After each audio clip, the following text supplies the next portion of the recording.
Alright, welcome to another TNA review. And as you all know, the wrestling community, or in this case, the TNA community, is running wild. Like, everybody's losing their fucking mind, about the wrestlers that left and all the news and such. Now, there is a reason why I haven't talked about that, just because I'm just chilling, relaxing, observing, seeing what happens. When it's necessary for me to talk about some shit, I will, but right now, I just can't cope with what's going on, so I'm just sitting back, seeing what happens, alright?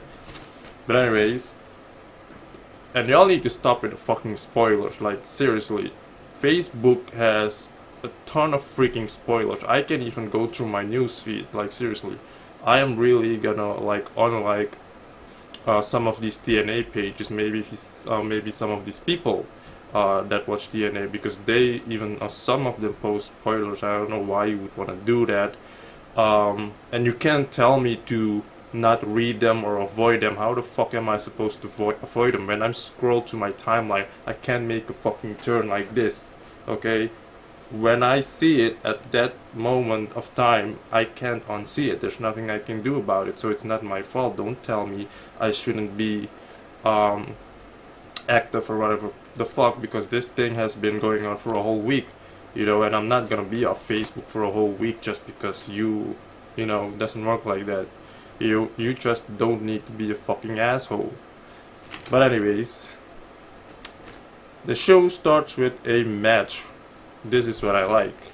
And this is the last knockouts match, Jade versus Rosemary. This was actually a really good match. It was 30 minutes long.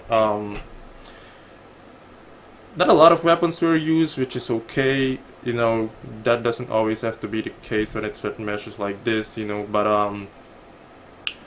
I would have to say that Rosemary impressed me a lot more in this match than the one she already had. She did a lot of shit. I mean, I think she used the spit or the mist 3 times.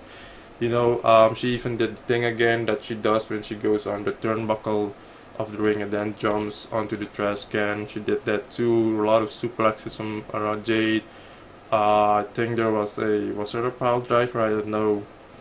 But Rosemary has this. I forgot what the name of her move is, but it's almost like a jackhammer or the F5 that Brock Lesnar does, but she does it kind of differently. But she hit it like 3 times or 4 times, I think. But the last time, she spit the mist in Jade's face and did it again, and she got the win. So still, your champion is Rosemary. I'm pretty sure this is going to lead to a Brandy Rosemary, or maybe not, knowing that Brandy is now in the storyline with Cody and such. So it probably will be Brooke. I have a really strong feeling it's going to be Brooke, but we'll see. But it was a good first match, and this idiot Josh Matthews botched. I don't know if you caught that, but he mistook this match for a Monsters Ball match instead of a Last Knockouts match. After that, we go backstage where Moose is saying that he's gonna go to the ring and call out Cody. Then we have a Hardy segment where you have the whole Hardy family, or at least Matt Hardy's family, with Senior Benjamin. Matt Hardy wants to test Jeff Hardy's abilities now that he has some of Matt Hardy's ability, and needs to go seek out an absolute mule. And later we see who that mule is. And after that, we have an in-ring segment with Moose.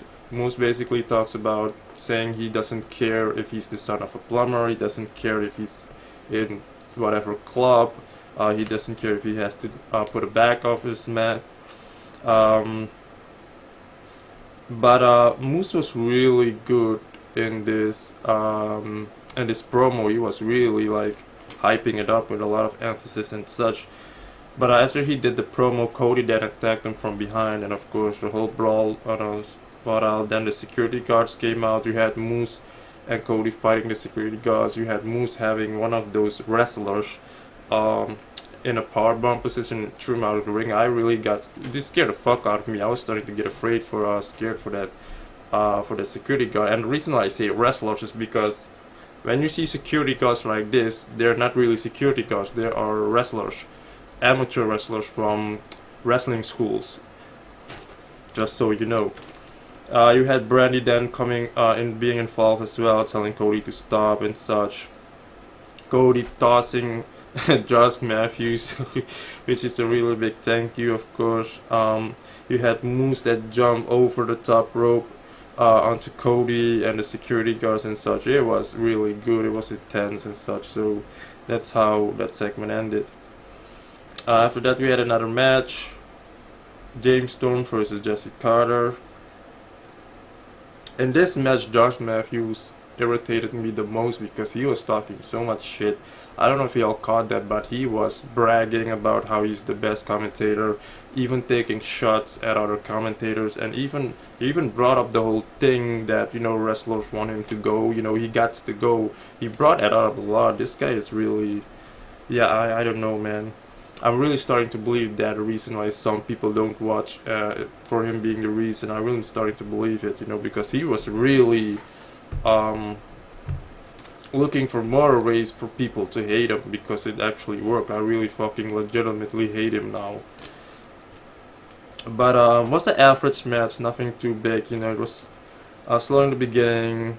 Yeah, I can't really say much. You had Kingston being involved and Bram at the end that hit Jesse Carter with a chair, and then James Storm did the last call and got the win. After that, we have an X Division match. Andrew Everett versus Trevor Lee. This was also another good match. A lot of high flying by Andrew Everett. Andrew Everett is a sick wrestler, dude. Like, there's so much more that he can do. If you want to see him, I'm gonna keep bringing this up. If you want to see so much, a lot of stuffs and moves from Andrew Everett, then you're gonna have to buy the PWG DVDs. But it was a good match. I don't know how it ended again. I watch at work because I can't watch it at the same time at night, but I watch it at work, so that's why I really have to, when I make my notes, I can't remember or can't pitch everything because I get distracted every time. But Trevor Lee ended up winning. Andrew Everett did what do you call it, the superstar press or whatever you call it, and but Trevor Lee lifted up his knees, and that's basically how he won.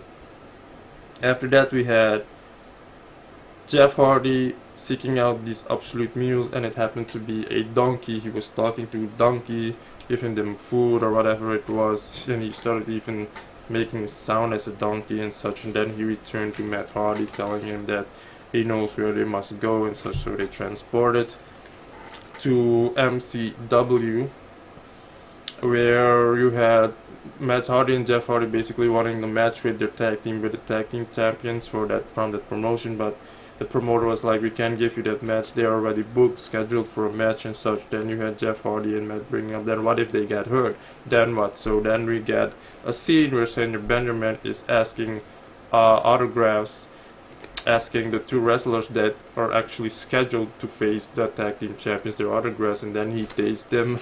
I'm really gonna miss these segments, I'm gonna be honest with you, because they actually are good. So with them being tased and injured, that's how the Hardys got the match. Again, it was the same editing and such with cutscenes, so you can't really follow the match, you know. I'm sure it was a good match. Once again, this was another promotion that had, or looked like it had, a sold out venue, you know, a lot of people.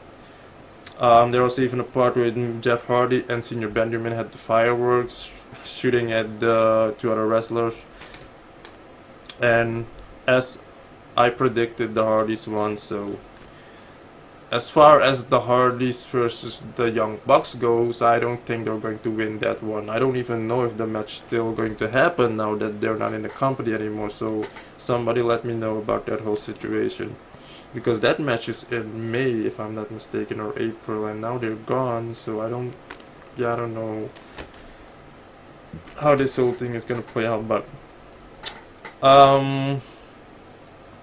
then we go backstage. Drew Galloway with Drew confronts Moose, basically Drew giving Moose another title shot, and that match happened later on.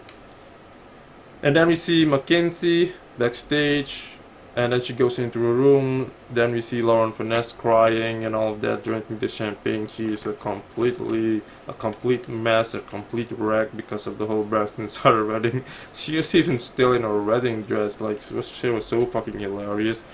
She acted it so well. But yeah. So what's next for Lauren Finesse?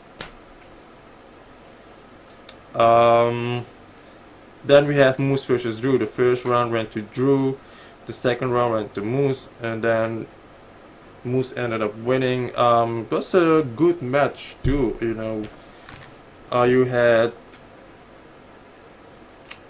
Moose that did a few power shots. You had even Drew Galloway that did a few power shots. The white noise on the steel steps and such.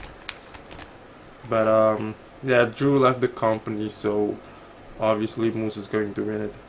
And then we go to the main event, which actually is my favorite match because technically this match was a real wrestling match, if you want to put it like that. Josh Barnett was impressive, like with his grappling and his submissions and such. He really gave this match an MMA feel, which I really loved. You even had Lashley that did his part, you know. Lashley delivered 2 spears to Josh Barnett. The first one he didn't get it because Josh Barnett countered it with a roll up and went in full mount and started ground and pounding him. On the last spear he did get, and that's how Lashley got the win. So is Josh Barnett like a official recruitment and such, or is this just a part-time thing or just a one-time thing?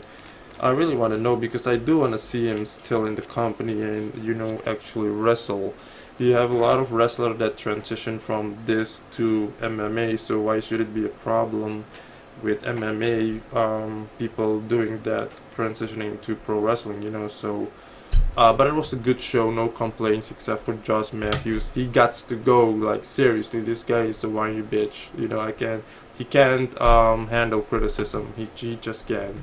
And you can't have someone like that in your company that insults your fans, people that watch your shows and pay for your shows and such.